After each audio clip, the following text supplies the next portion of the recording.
On December 14, 2023, a Moscow court extended the arrest of the Wall Street Journal journalist Evan Hershkovich. Thus, he will remain in custody until at least the end of January 2024. The fact that the U.S. citizen continues to be held in a pre-trial detention center for exchange was actually confirmed by the Kremlin dictator during his so-called direct line. In September 2023, the Wall Street Journal, citing Western officials, wrote about the progress of negotiations of the prisoner exchange between Russia and the United States. Russia wants to bring back Federal Security Service hitman Vadim Krasikov, who is serving a life sentence in Germany for killing Chechen warlord Zelimkhan Khangashvili in Berlin during an exchange, from publication in the Wall Street Journal. Earlier, the U.S. State Department said that Moscow had already made an offer to release Evan Hershkovich and Paul Wallin, who are accused of espionage in Russia. In recent weeks, we made a new and significant proposal to secure Paul and Evan's release. That proposal was rejected by Russia. Matthew Miller, spokesperson for the United States Department of State, at a briefing on December 5, 2023.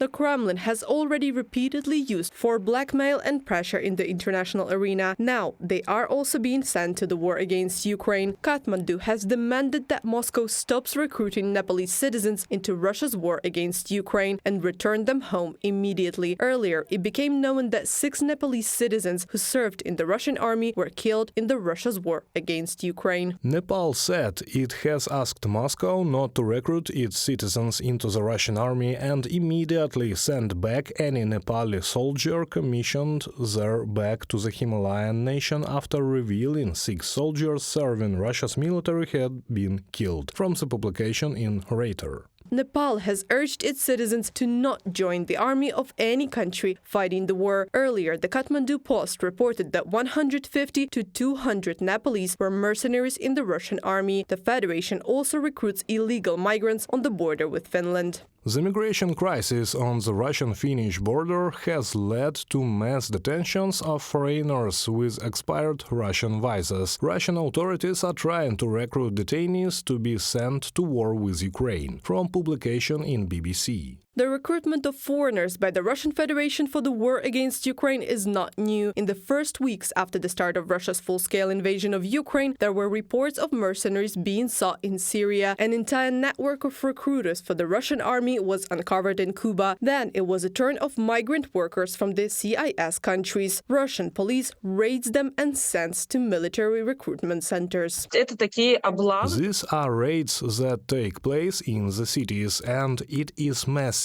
Everyone is detained, especially vulnerable people, immigrants. They are detained and taken to military enlistment centers. Some of them don't even speak Russian.